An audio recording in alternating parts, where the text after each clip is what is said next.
they are only sending this late now. I think they also need to come to put it on record why they're only submitting to the committee now, way after the deadline.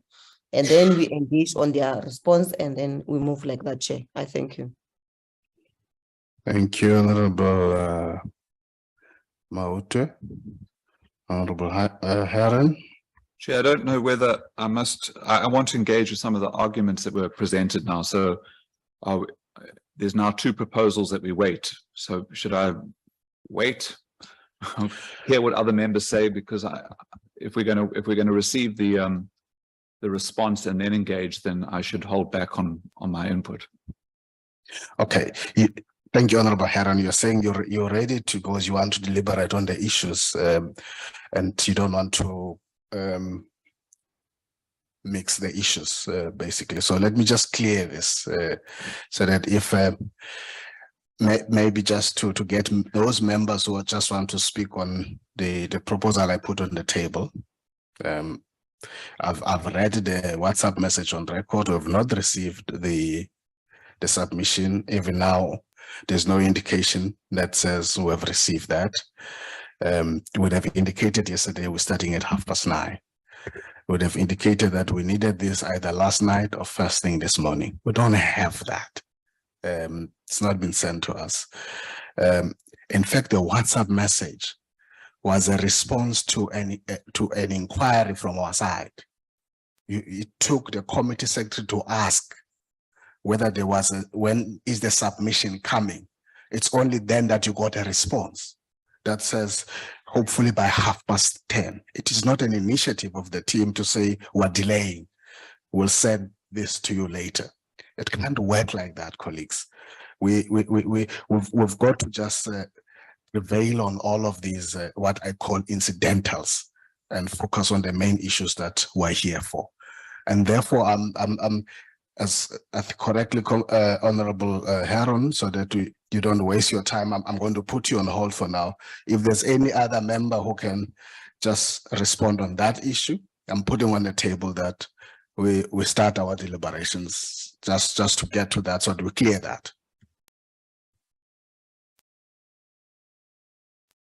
Honorable Sukas. I'm sorry, Chair. I just want to ask, are we to respond to the decision or to your comment on deliberations? Chair, I think we need to be mindful of what is our primary mandate here as a committee. And in light of that, it is important for us to focus on what it is our main job to do. So I would support that we do the deliberations. Thank you, Honorable Sukas. Yeah. Honorable Gondo. Chair, I agree with Honorable Sukas, and I agree with yourself. I think the strength of what they wanted to say is contained in the original application. And so, and we've given them enough time. If they, at this point, my assumption is that they should have long consulted with Mr. Nyathela. So what they should have been doing now is touch-ups and not prepping him from start. So I think we've given them enough time, and we can go ahead and deliberate on the application. And okay. Yeah. Thank you, Honorable Gondwe. If there's no other comments, I want to go back to Honorable Heron so that I invite him. Is there any other comment? Yes. Okay. I didn't see your hand, Honorable Ngola. Honorable Ngola. Apologies, Chair. I'm using a different gadget, so I don't see where I should. No problem. Go ahead. Chair, I want to submit that it is my conviction that when you said we must receive it not later than 8 a.m., it was because you wanted to give us approximately an hour as members to go through the submission and the response. So even if it arrives at 10:30, members would not have known the contents of the submission, and it would not have assisted us to deliberate properly, having known that submission. So even if it arrives at 10:30, Chair, we still would be incapacitated to deliberate in accordance to what has been submitted, because there would literally be no time for us to go through that submission. So I want to support, Chair, the submission that we must proceed. Thank you very much. Thank you, Honorable Ngola. Support for us proceeding. Having noted all of those hands, allow me to then go back to the hand of the member who I've put on hold to make his own contributions. Honorable Milam. No, Honorable Heron. I'm doing the same mistake now. My apologies, Honorable Heron. And don't mention the point you were mentioning in formal. Chair, Honorable Chairperson. Yes, Honorable Maute. Yeah, I just wanted to find out if the committee is aware that the evidence leader submissions were also late. They were supposed to submit on Saturday. They only submitted on Sunday. So there's a ripple effect. So when we discuss the lateness of the PP's legal team to submit to the committee, we must also talk about the lateness of the evidence leader submissions, because that caused the ripple effect. Even worse, the submissions were not even sent to the PP legal team. So I think let's also be mindful of all that and not paint the picture as if it's only the PP's legal team that is at fault here. It started with the evidence leaders. They must equally be condemned. And I'm saying to you, Chairperson, humbly, it's 10:20. Can we allow the PP's legal team, let's go for break now. Let's break for tea now and go and come back with the submissions from the PP's legal team. I don't think it will hurt anyone, Chairperson. That's my, I'm humbly requesting you to consider that. Thank you. Thank you, Honorable Maute. Your reflections are noted. I now proceed to Honorable Heron. Thank you, Chair. Chair, before I indicate my response to the applications, I want to raise some concerns around, and I have raised it before, the role of the committee. I've indicated before that we are conducting ourselves almost as passive receivers of information, whereas the terms of reference say that the committee shall call witnesses that it identifies. I don't remember us ever having a discussion to identify which witnesses would be called and what evidence we need to be placed before us. So I don't know where the committee's role in actively identifying witnesses and evidence that we need to hear and see has come into the evidence that's led before us. And that leads me to the issue that's before us now, and that's around relevance.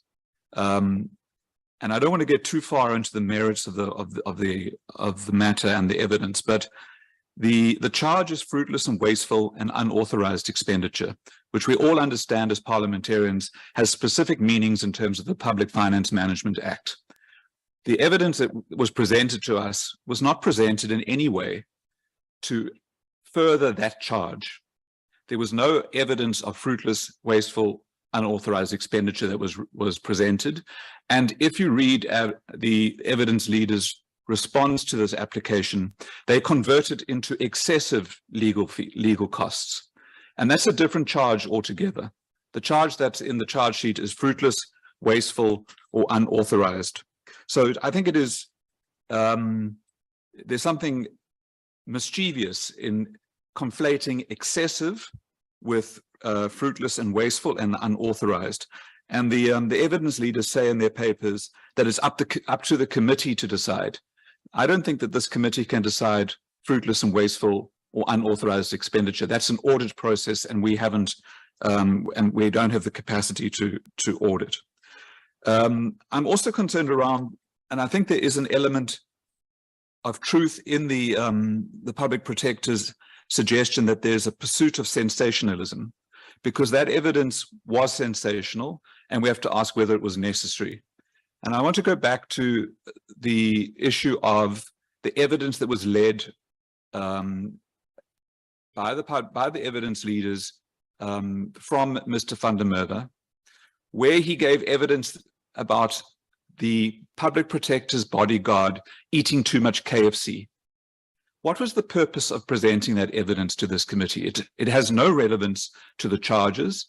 It seemed only to be for the purpose of media sensationalism, because even when I questioned Mr. van der Merwe, he conceded that and he apologized for the comments, but conceded that the evidence came from a police report. The police are not medical doctors. It didn't say that there was an overeating of KFC. So there's an element here of sensationalism seeking, which I think we must be very cautious about as a committee. This is a very serious matter that we're dealing with, and I'm uncomfortable with the idea that we are courting or appear to be courting public outrage through evidence that is not relevant. I think I've made that point. Advocate Ibrahim also indicates that there's a debate around legal costs versus legal fees. And I think that may be splitting hairs. The charges are quite clear. There needs to be evidence of fruitless and wasteful or unauthorized expenditure. And so I go back to my first point. We need as a committee to be more active in managing the evidence that has been led, the relevance of the evidence, and what we want to get as a committee in order to make a decision. So in my view, based on the papers, I cannot find that the evidence leaders need to be removed. And so that would be my proposition. I don't think there's a case has been made out that the evidence leaders need to be removed. But I do want to ask that as the chair and as the committee, we are managing more actively what evidence is presented to us and the manner in which it's presented and for what its purpose is. And then finally, I want to ask in that vein, and we can deal with this question later. In terms of the terms of reference, the committee will identify witnesses that it will call and it needs to hear. There's been one witness that I've been waiting to hear evidence from, and it relates to the first charge, which is the Vrede Dairy charge. Advocate Cilliers' name has come up over and over and over again as the member of the Public Protector staff in the Free State who started the Vrede Dairy investigation. Why have we not had that evidence? Who has decided not to call Advocate Cilliers? Is she not available? I think we need some explanation, or the committee needs to resolve that evidence, her evidence, is necessary in order for us to make a finding on charge 1. Thank you, Chair. Thank you, Honorable Heron. Your points are well noted. Maybe just before I proceed to the next member, because there's quite a thin line between the two, that remember, as a committee, we're still going to get into deliberations. So I would ask that we don't even slightly venture into that. And quite clearly, I'm excited about the fact that with this long process, honorable members have been so in touch with every witness and the issues raised. So the thin line, Honorable Heron, is it's almost getting into that when you make that very specific point about at this stage that what has been presented doesn't give you a sense that there's a case for this and so on. I'd like us to stay a little bit away from getting into that point. And I'm saying it's a fine line, so that I don't get the members starting into the merits and making their own before you get into the deliberations yourself, because we're going to get into that point where we declare what, in terms of those 4 charges, this is what I think. So I'm saying it's a fine line, and I might be subject to correction, but okay. Thank you, please. My point, and I did say up front that I didn't want to get into the merits because I do understand that we will deliberate, but I was really trying to make the point that as a committee, we need to manage the evidence. I completely get that. Thank you for that. Honorable Sukas. Thank you, Chair. Chair, my position on the application is, it is clear in all the committees that I serve on, especially health, that those providing services to the state must understand that details of payments they receive can be reviewed in committee and with the public through the work of the committee or the activities of the committee. An example of that would be that in social development, for instance, there has been now twice reports on expenditure relating to the ICT spend of the department. The committee has asked, who are those providers? And what was the amounts allocated in those cases? Employees of the Public Protector that came before the committee were under cross-examination questioned about their earnings, salaries of R1 million, and the value they offered for that reward. No pay-as-you-earn and personal expenses were asked. Those who wish to be employees of the state or contractors to the state, as is their right, who do not want these matters to be disclosed, should place their talents exclusively at the disposal of the private sector, which, as its name applies, it is private. But when you are doing business with the state, it's inevitable that becomes a matter of public interest, and also that as part of oversight, that would be revealed or made known. Chair, I think for me, it is important for us to note at the context that we're in terms of the efforts that has been made to delay and stop the proceedings. And if we judge the application, we should also look at the impact of what has previously been before the committee, the treatment of witnesses that came before the committee, harsh, intimidating, threatening questioning of witnesses, threats were made to their livelihoods. This came before this committee. And I think the committee has, as far as is possible, ensured that the processes and procedures are fair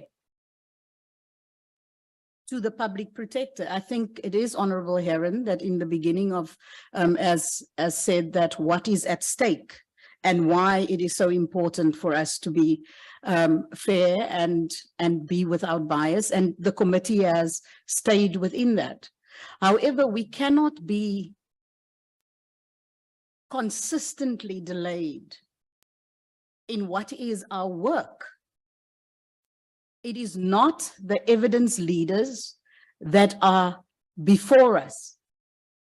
It is the public of South Africa and this committee, and myself as a member, that needs to hear the Public Protector in a role as the Public Protector to answer to this committee, not the evidence leaders. And I strongly feel that we need to pursue our mandate, because we would fail if we do not complete this process. And it is our public duty to do so.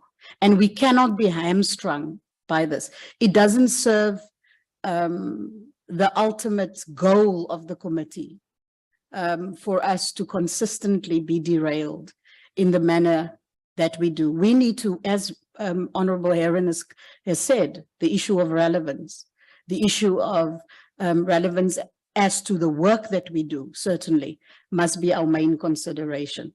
And therefore we need to proceed, Chair, and the evidence leaders, as has been said, they are here to serve and assist the committee. It is for the committee to deliberate and look at the evidence that was put before it. Thank you. Thank you, Honorable Sukas. I now recognize Honorable Benedicta van Minen. Thank you very much, Chair. I want to agree very much with what Honourable Sukas has just been saying. And I think it's also important at the outset to note that all parties to this parliamentary committee have agency. Senego has known about the timeline. They knew that the witness was due to start yesterday. They knew about these applications. I'm afraid I do find a rather unilateral informing of the committee that they're only going to be, submitting documents after 10:30 to be most unfortunate. It certainly doesn't assist us in this process. But I think what I really, at this particular point, want to raise is that this is a Section 9 institution. It is directly accountable to Parliament. I also sit on SCOPA, And what we do is we go through balance sheets, we go through finances, we go through audits. And I think it is very important that this committee, in fact, has sight of spend. I think it is a very vital part of what we're engaged with. And as such, I think that this application really does need to be rejected. I think going forward, we need to do our jobs and do it properly. And we can't say that there are certain aspects of the inquiry we're not going to enter into when it very much falls into our mandate. And it also falls to the duty of the Public Protector to report to Parliament.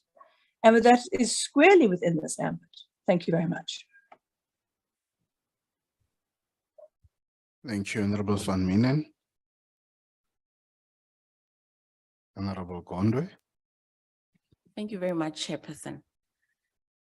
Chairperson, it concerns me that time and again, as a committee, we are being requested by Advocate Mkhwebane and her legal team to shift or divert our focus from the mandate of this committee and the business of this committee and focus on applications that really, in my opinion, have no bearing or relevance to the mandate of this committee. And these applications, Chairperson, are in essence repeated and concerted efforts or attempts to stall and delay the committee from concluding its work before October next year. We have to tell it like it is. Chairperson, this application, much like preceding applications, is another veiled attempt to stall or delay the committee from reaching its conclusion and holding Advocate Mkhwebane accountable. And we must not let this application and any other subsequent application that will be brought, because I have a feeling this is not the first time and it's not the last time. In fact, I have it, you know, we all know this isn't the first time, but it's definitely not the last time. And it brings it to a total of 6 applications. If we include the walkout, that in my opinion was staged, and we still have no explanation as to what happened on that day. It brings it to 6 attempts since the commencement of this inquiry, 6 attempts to stall the work of this committee. And it's really concerning, Chairperson. And like I said, we should not divert our attention, our focus from the mandate of this committee. And these applications are being brought in a piecemeal fashion, and they are repeated, and as Honorable Sukus indicated, they're consistent, and they're all simply aimed at stalling our work and delaying the work that we have to do as a committee. Chairperson, we have to hold her accountable, and nothing and no one must stop us from doing that until such a time we have a court order or an interdict that prevents us from doing our work. Let's carry on doing our work. Chairperson, and members of this committee are intelligent people, competent people, and that's why we've been deployed to this committee. And if we had a problem with the evidence leaders, if we had noted any form of misconduct on their part, we would have, stopped the proceedings and requested that they be, removed and be replaced. But in my opinion, they've done nothing that can suggest that, they're misconducting themselves in any way. If anybody has been misconducting himself in this committee, it's Advocate Mpofu. And Chairperson, can we get feedback on our requests that he be investigated, for the utterances that he made? I can't remember the date of the meeting, but where he threatened you. And yesterday we also witnessed a form of misconduct on his part, where he was defying your instruction to keep quiet and allow you to take over this, to take control of this meeting. Thank you very much, Chairperson. Thank you, Honorable Gondwe. And now recognize Honorable Milam. Thank you, Chairperson. Chairperson, I want to align myself with previous speakers who have indicated that the process that is being followed by the Public Protector's legal team is one of stalling tactics. It's one of attempting to derail the proceedings of this committee, and is simply a matter for argument in court or at a later stage. But we can't, as a committee, allow this to prevent us from doing our work. One of the issues that I have is the complete disrespect for parliamentary process that has arisen in this hearing.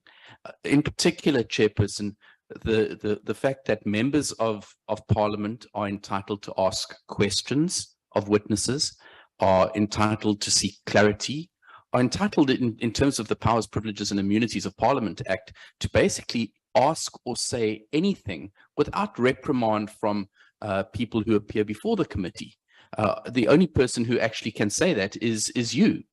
You have control of the meeting, and you can call us to order, but certainly people appearing before the committee cannot do so. Chairperson, I feel that the application that we are considering today is yet another frivolous application. It is one that is designed to waste time. I think that as far as the evidence leaders are concerned, the way they have conducted themselves has been beyond reproach, and that they have conducted themselves in a manner that is fair and impartial, that they have not sought to influence the thinking of the committee. They have put the evidence that has been required or requested. I do agree with Honourable Heron that there is additional evidence that could be brought before the committee, and that there are additional witnesses that could have been brought. But I don't think that we can accuse the evidence leaders of having been biased or having been racist or having been in any way or having in any way misconducted themselves in the process of this hearing. So, Chairperson, I want to say that I think that this application should be dismissed. Thank you, Chair. Thank you, Honorable Milam. I now recognize Honorable Busisiwe Mkhwebane.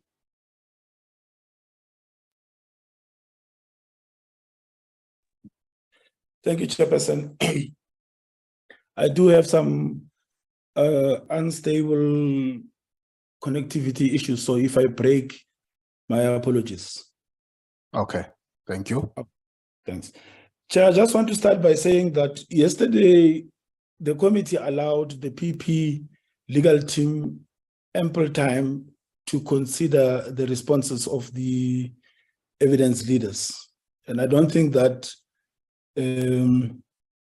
ordinarily we would have done that had we not recognized the fact that the glitch or the mistake happened on our side, and therefore the need to provide the PP team with that space to deal with the issue.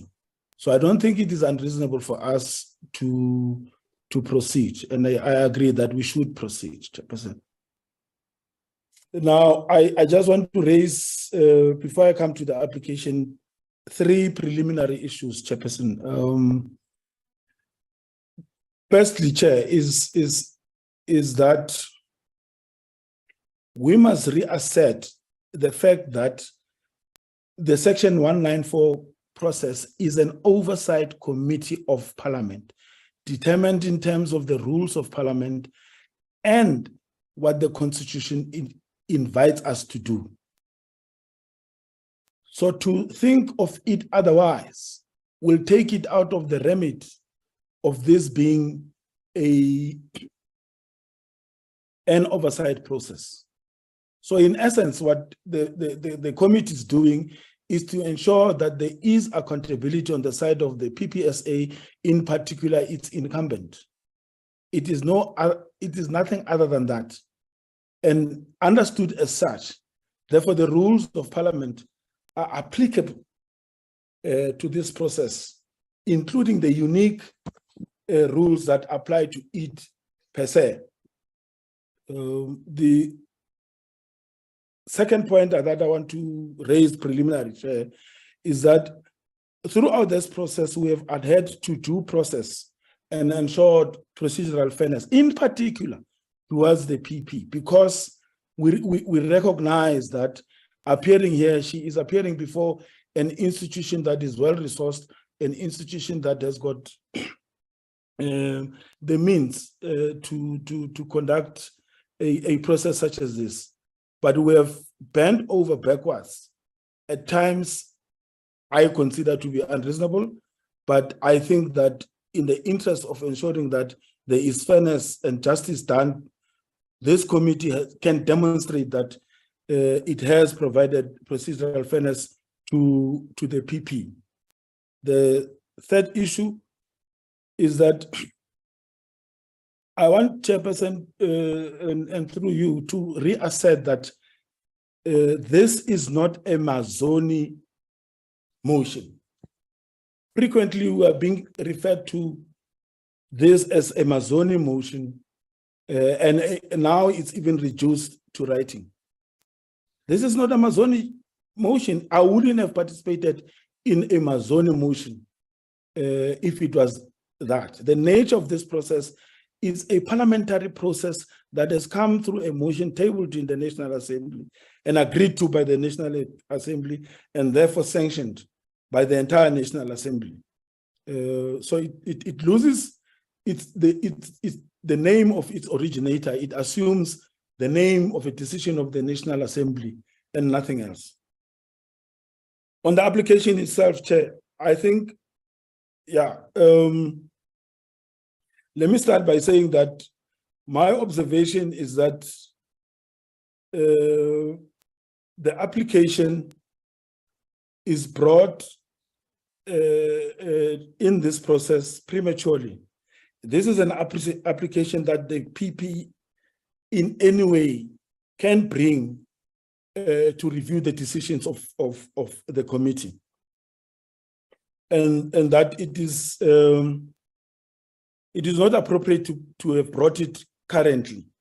But in line with all the other applications, it's clear that it is meant to add cumulatively to us delaying the entire process of coming to a decision.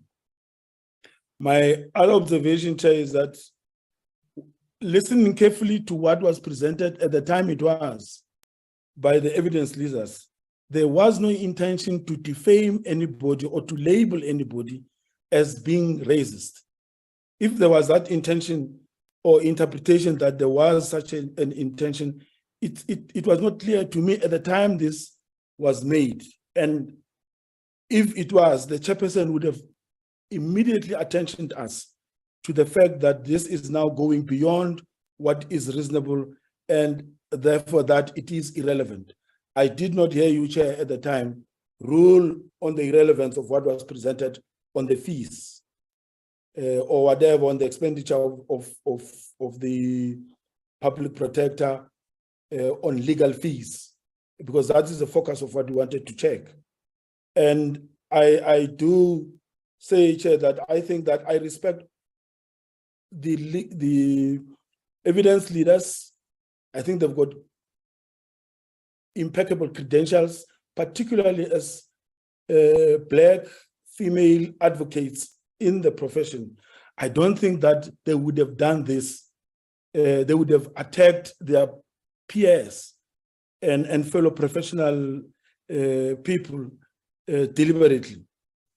And I think it is the duty of this committee to protect them. First, in their legal profession as outstanding advocates, but secondly, for the fact that they themselves come from the ranks of the disadvantaged. Chair, I think that it is in the public interest to ensure accountability and that the process should be completed within reasonable time with due regard to procedural fairness. And therefore, Chair, that I think that this request or motion from the public protector should not be acceded to. And as I usually say, Chairperson, and I think I will accuse you of bias in not listening to me on this one. I say to you, we are not without legal recourse ourselves as a committee. We can go to court to compel the public protector to participate directly in this process and have it finished. If we go to the Concord directly and raise this as a matter of public interest, the Concord will give us at least the space to raise the issue that we are sitting in a process which is being handled unnecessarily by the public protector. So, Chair, my view is that we should proceed and reject the motion.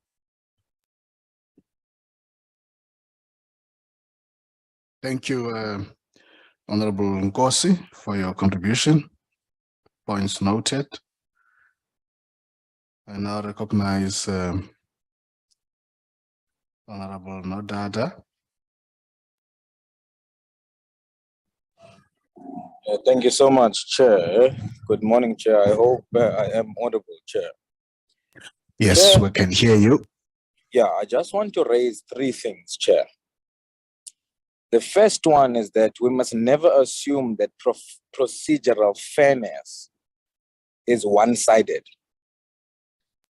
Procedural fairness applies to all the stakeholders involved in this particular process of the inquiry. And therefore, when we are subjected to motions of this nature, which have an element of toxic masculinity written all over them, by people that are doing a service for the state in the interest of the public, which, by the way, we will interrogate anybody who takes money from taxpayers from the state if we need to do so, for the purposes of ascertaining on whether or not this will be helpful in the process of our inquiry in determining the allegations or the alleged charges that are posed to the PP. And it becomes abusive, Chair, when we constantly, as legislators, responsible for public interest and ensuring that fairness is not just only to the PP, but to the people of South Africa in which we represent, that we get applications of this nature which seek to delay this particular process for whatever agenda without us even making any form of determination on what has been presented to us. So I think we must condemn completely this toxic masculinity that has been posed in this committee in the past couple of days, with people making frivolous and ridiculous allegations. We now have become a committee of, discussing racism or purported racism from whatever of view people have seen it from, which seemingly they live in their own bubble. This is a public process. We are a people's parliament. We are legislators representing the public, including any entities and stakeholders that participate in our process. We must ensure that we are being fair. So for us to be dealing with things like this, that as if we're incompetent to determine whether the evidence leaders or the assistance that we get as a committee is either assistive to us or is prejudicial to the stakeholders that are involved here, is actually undermining, ridiculous and abusive. Whatever response that the PP's team is going to send to us in writing, we'll simply just note that, Chair, and we must reject this application as is, continue with the inquiry as intended, and making sure that we are being procedurally fair to all those that participate in this process, including the public that we represent that are interested in being publicly protected at this particular process. I agree with Honorable Herem that there's a lot of sensationalism, and we've had to deal with a lot of sensationalism, including this particular application, which must be condemned. And I hope that we can all agree that we condemn any form of sensationalism and not just nitpick as to what those sensationalists are. Now, Chair, we've got a particular reasonable time frame that we need to participate and be involved in this process. And that reasonable time frame cannot be continuously derailed by things, honestly and genuinely speaking, that are irrelevant to this committee, more so than anything that find no reasonable facts. And we are now subjected to things that we've read, to listen here for hours on something that we could have read in an email and make a determination, like we always do when it comes to the long reports that we get in Parliament in any case. And then we come here in this committee and we make a determination and we move on. If we decide that we are considering those things that are being presented to us, will then do so. But I think being subjected to long hours of oral presentation on things that some of them would have read sometimes is really ridiculous. But Chair, I want us to be able to reject this particular application and continue as a committee and make sure that the PP accounts to the public of South Africa through this procedural fairness, not just only to her, but to the people that have elected all of us to be here as legislators. Thank you so much, Chair. Thank you, Honorable Nodada, for your contributions. The last hand will be that of Honorable Siwela. Thank you, Chairperson. Sorry, Chair, my hand is also up, so. You will be noted. Thank you, Honorable Okay. Thank you, Chair. Maoto. Thank you.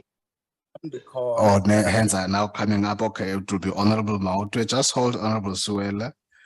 Honorable Maoto, Honorable Bolomisa. Thank you. Honorable Mulder. In that order.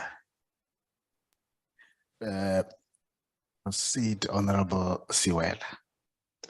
Thank you, Chairperson. Thanks for the opportunity.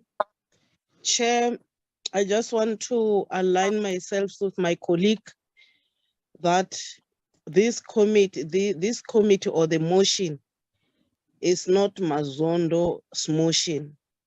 I think we need to emphasize this, Chair, I didn't because get that. You spoke about Mazondo. Who's Mazondo? I'm referring to the motion that it is not Honorable Mazoni. Mazoni's Oh, motion. okay. Yes. All right. Not Thank you. Mazondo, Mazoni.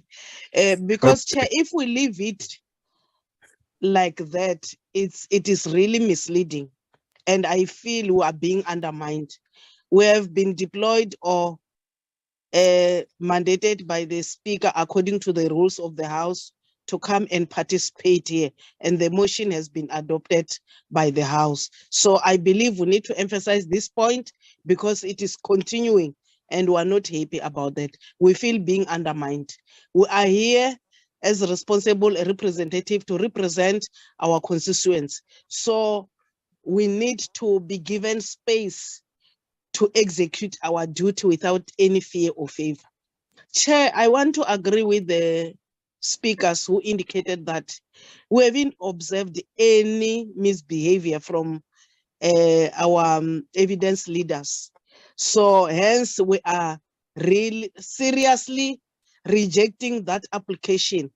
The application on its own, according to other speakers, it is maybe I can say that it is disturbing our way moving forward. So with due respect, can we be business-like, stick to our business? This is not a court. I think I have indicated this several times that we're not judging anyone, but let us allow this process to proceed and allow the PP to come and account because she's accountable to Parliament. So those other issues, Chair, is just a way of derailing this process. So hence, I support those who are saying we need to continue without any fear or favor, and I'm rejecting that particular application, joining other honorable members. Let us be focused. Let us proceed. We've got a program. We need to stick to the time frame because this is waste of state money and time. Thank you, Chair. Thank you, Honorable Siwela, for your contributions. And now recognize Honorable Maoto.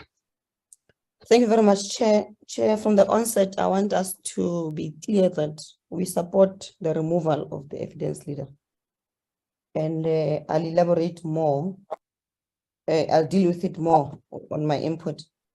And secondly, Chair, this motion is the motion sponsored by Mazoni of the Democratic Alliance. It is there in Parliament. It didn't fall from the air. We didn't have a group called Members of Parliament sponsoring a motion. The motion is the motion sponsored by Mazoni, and people must come to that realization that it is the truth. It is there in Parliament for the public to know and to see. And this motion went to Parliament. It was voted for by the DA and the ANC. The EFF rejected this motion. So we can't come here and sugarcoat things and say it's not a Mazoni motion. It is. It remains a Mazonian motion. It recorded in the books of Parliament of this country. Now, Chair, I must say that despite consistent warnings, you have successfully turned this process into some palace politics. From where I'm sitting, Chair, I doubt the public is aware of who between us is politicians and who is administrative staff and who is evidence leader. What is the role of each of us? Because it just looks like all of us were elected politicians from the way we are running this meeting. Whether Advocate Bauer or Fatima or my colleagues, because it seems people came here with preconceived conclusions, and this was meant to be some rubber stamping process as long as the ANC and the DA are in agreement to crucify a black woman.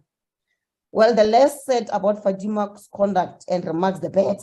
We have come to accept that the administration of Parliament at times struggle to separate its role between being members of structures of the ANC and their legislative mandate to serve made up of members of National Assembly and NCOP. Chair, we have warned against this and we are doing it once again. And it is the Parliamentary Legal Office that appear to struggle the most. And we saw this even with the Advocate Committee to amend Section 25 to allow for land expropriation without compensation. If it's not incompetent legal advice, it is entering the political arena through the back door. If they want to be elected as politicians, they must say so. They must not come here masquerading as Parliament Legal Office when they are actually politicians. It appears, Chair, that Ms. Fatima, her only concern is that we finish this inquiry before the PP's term of office ends. And if we don't, we will not be able to get her after that. This is what she sticks with. Every time she opens her mouth, she's thinking about the date of October. No, we must push towards it. It doesn't matter whether this process to her is fair or not. This seems to her to be her only priority, regardless of whether this process is unfair, prejudicial, or discriminatory. It is wrong, Chairperson, for her to do that. From where I'm sitting, Chair, it doesn't even look like there's a concern over the credibility of the outcome of this inquiry. So to want to ask her questions, I'll be just wasting my time and wasting the time that you've given me to engage on this. Now, let me turn to you, Chair. Or before I deal with you, let me turn to deal with the matter of evidence leader. If you remember, Chair, earlier on at the beginning of the process, you kept reminding us that the evidence leader is here to help the committee to hear all sides and hear all evidence. But thus far, she has done the complete opposite, not only in a shocking way, but with a lot of racist insinuations and display of disregard of the dignity of her own colleagues. We don't know how much Parliament has paid Advocate Bauer to date, despite endless commitments by yourself when I check that you will get that information.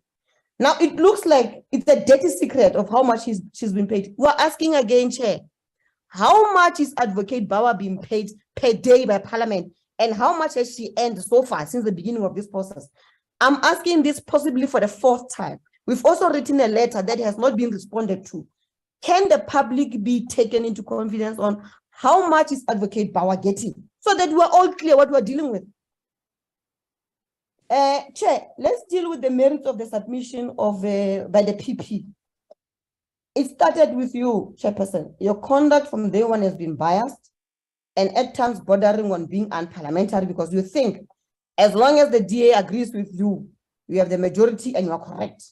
And in the process, you undermine basic tenets of fairness. Doesn't matter whether I'm alone, Chair, but the truth remains the truth and you must listen to it and rule on the truth, not on the numbers. We've been saying that every time we take this platform.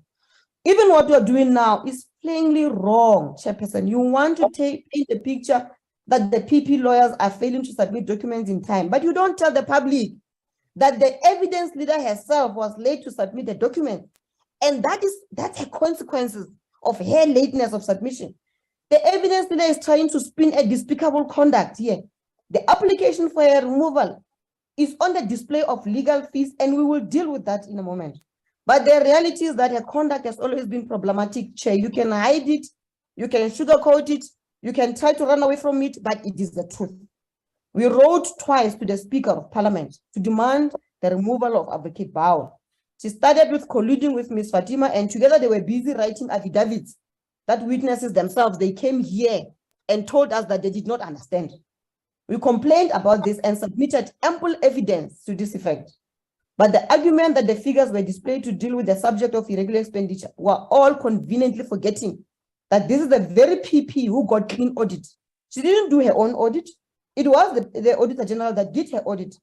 Why did we call Mr. van der Merwe, who didn't hesitate to further the stereotype of corrupt black lawyers instead of the Auditor General?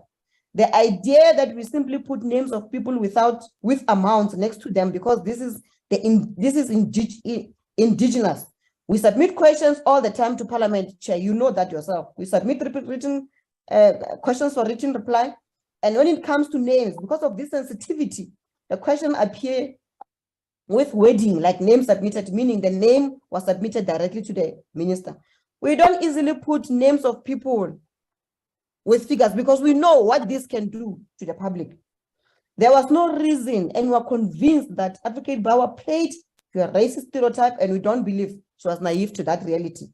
You can all collude to keep her here as evidence leader, but you will have to deal with the outcome of a discredited process. This is not the first time we're warning you, Chair. We have dealt with this even with Nkandla. It's shocking, actually, that Advocate Bauer, she's not voluntarily stepping down, but we should remove her and proceed with our work. She has entangled herself in a mess. There is no need for us to keep her here. Let's remove her and continue with this process. We therefore submit, Chair, as the EFF, that Advocate Bauer must be removed as the evidence leader from this process. I thank you. Thank you. Thank you, Honorable Maute, for your contribution. Just to assure you that you are not alone. You are with 23 other members, both in the M46 and on the platform. So you're not alone in the meeting. Thank you. I now proceed to Honorable Holomisa. Sihlalo nekomiti ebekekileyo. Ndizawube ndiyibeke ngelwimi lam le nto kuba le nto ithethwa ngabanye bethu apha sebeyibekile ngesilungu. Kuba ndibacacisela abahlali. Kuncedisana nale ngxelo ifikayo. Ikhona ingxaki esinayo nge-evidence leaders. Phaya ngaphambili amangqina ebebeze nawo bewancedisile ukubhala i-evidence yabo. Sithe xa sibabuzayo kwezinye areas, but hayi kange ndiyifake ngokwamkeleni inoba ifakwe kwezi evidence leaders. That on its own serves to tell you uba abathembekelanga kuthiwa zi-evidence leaders. Secondly, umnumzana uHeron lo imember yeParlamente apho utshilo okokuba thina as members of parliament nakubeni i-rules and regulations zifuna kange ke side sibe sihlala phansi sichaze okanye sivane ngee-witnesses ezizawuza apha. Sizibona nje zichweciswa emva ngobusuku and nezo witnesses ubunintsi bazo bunengxaki. Point of order. Chairperson. Honorable Ngola, you are disturbing. Please mute. Honorable Holomisa is on the platform. I'm raising a point of order. Continue, Honorable Holomisa. On a point of order. It's a point of order. Just pause, Honorable Holomisa. Is it a point of order? Yes, Chair, it's a point of order. Okay. Go Chair, ahead. Respectfully, Umkhulu convicts that witnesses apha zicwecwiswa ngobusuku. And at no stage that we have brought witnesses during midnight here. So that point is misleading. So it's out of order. Thank you very much. We out to roll out by just before you come But in. Ngola is out of order, Chairperson. Why is Ngola doing this to us? Just before you come in, Honorable Holomisa. Chair. Thank you, Honorable Ngola. I have noted. He's out of order. Rule him out of order, please, Chairperson. I have not recognized you, Honorable Maute. I'm on the platform. Yeah, but Honorable Mola is Mola, I've listened to the points you're raising. I will attend to those issues as the chairperson. I would want Honorable Olomisa to proceed. Honorable Olomisa, please continue. He wants to be chair. He wants to overrule you, chair. You see, Mola, he must be dealt with. Honorable Olomisa, you are the one on the platform. Nobody else has been recognized. Masimncede lo uphakamise i-point of order. Noba zingene ebusuku okanye zingene kusasa emini. Into endizama uyicacisa uba ezi witnesses ezinye zazo zithe ezinye zee-paragraphs ezikwi-evidence zazo bezingafakwanga ngabo zii-evidence leaders ezenze loo nto. Bear in mind uba aba bantu babhala le nto as witnesses phantse zonke beziyi-subject of disciplinary hearings or action phaa kwa-public protector. Ngoku sizokwenza into sort of an appeals court apha sizi-members of parliament. Izolo sivile uba i-witnesses okanye i-witness ebifamba izile apha kuba ingakangikhonjwe zezi-evidence leaders bezikhomba ke phofu on our behalf because asizazi thina. Lena ifikileyo kwathiwa hayi ayikho ayizubhukishelwa ayizuthwani. I wish these evidence leaders zinovumela zonke ezi witnesses zifuna uzotestifya and bazincedise nazo uba ngaba zifuna ukuncediswa kwenziwe i-evidence eyiyo. So lilonke ke i-UDM ithi Mr. Advocate Mpofu nomama Mkhwebane besi-appointwe yipalamente apha i-office kaSpeaker. Uba aba bakhonjiwe mabasikhokhele lezo evidence leaders ke kuyabonakala uba zinento ezinayo i-agenda. Sicela into kokuba ubhalele uSpeaker umxelele uba kukho i-treatment engekho right nengekho procedural, failing which ufune i-remedial action as court niye kube nisingxole lapha xesha sinalo. Nkosi. Thank you, Honorable Olomisa. I hope as we chair here and do this, as a Ngoleni, senze umsebenzi weParliament. Like it's vile. I now want to recognize. Apikwangu Advocate both and Pexanga kuwe the colleagues.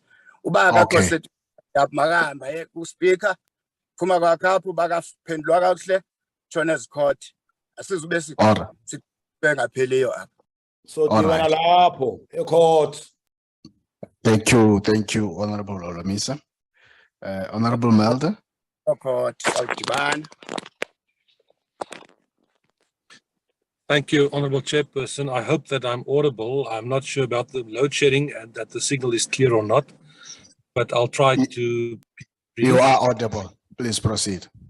Thank you. Thank you, Chairperson. No, Chairperson, colleagues will recall that on the first day of the first of these hearings, I said I hope that the intent is not to delay this process and to keep us busy for whatever time may be until the and we gave him the benefit of the doubt to proceed with the proceedings, and we all went along that process. Now, this application is basically the 6th attempt to sidetrack, as far as I'm concerned, the proceedings that we are dealing with. If I can come to the specific application, it was a written application by Mr. Mpofu on behalf of the Public Protector. It was 33 pages. I worked through that.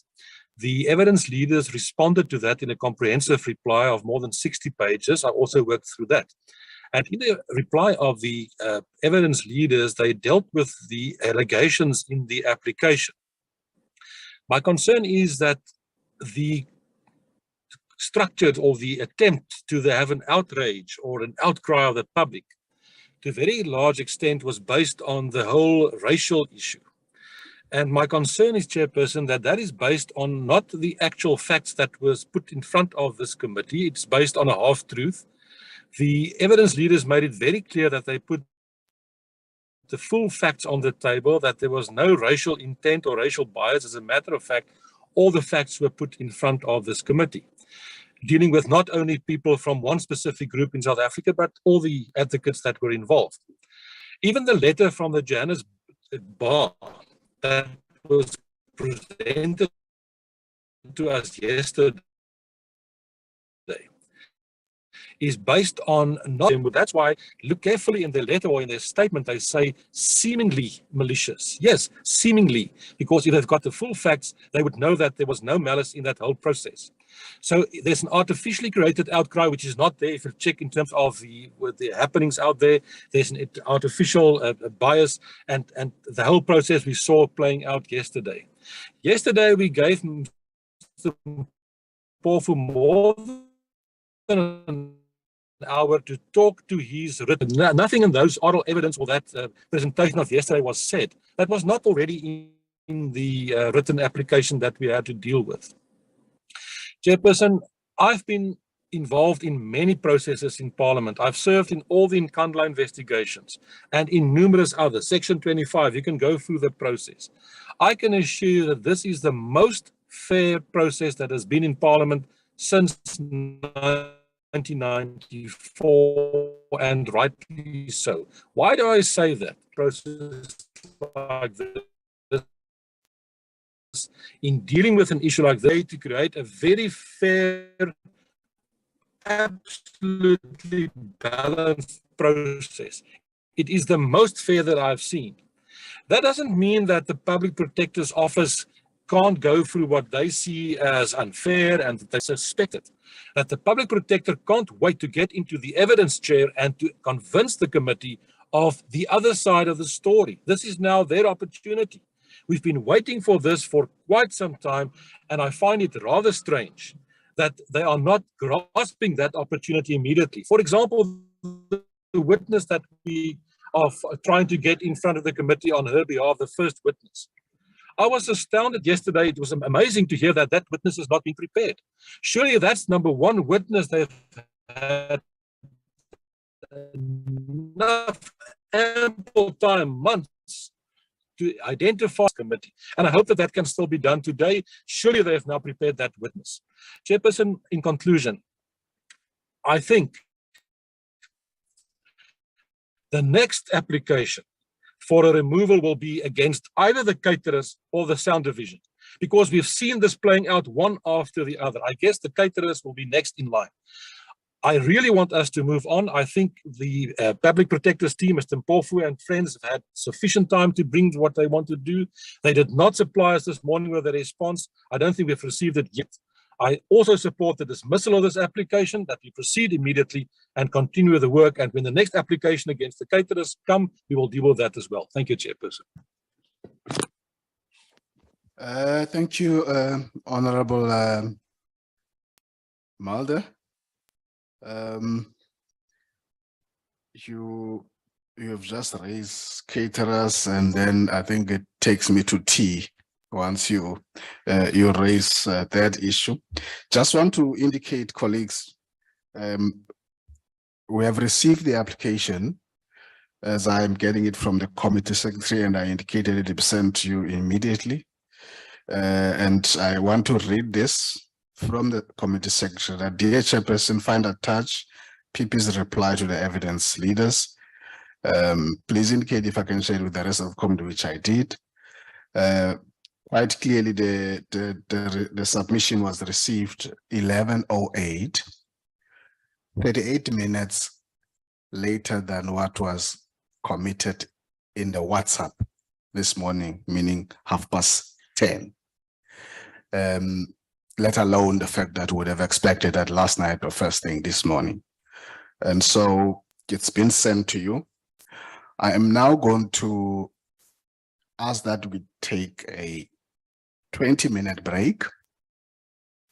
We'll come back and then I will summarize our decisions and the ruling.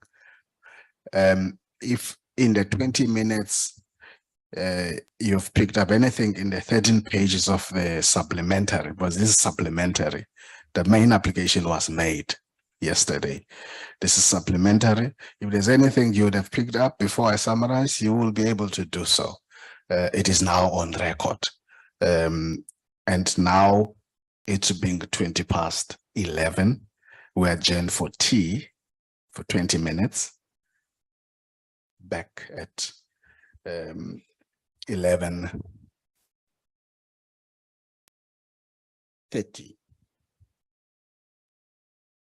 or 11:40.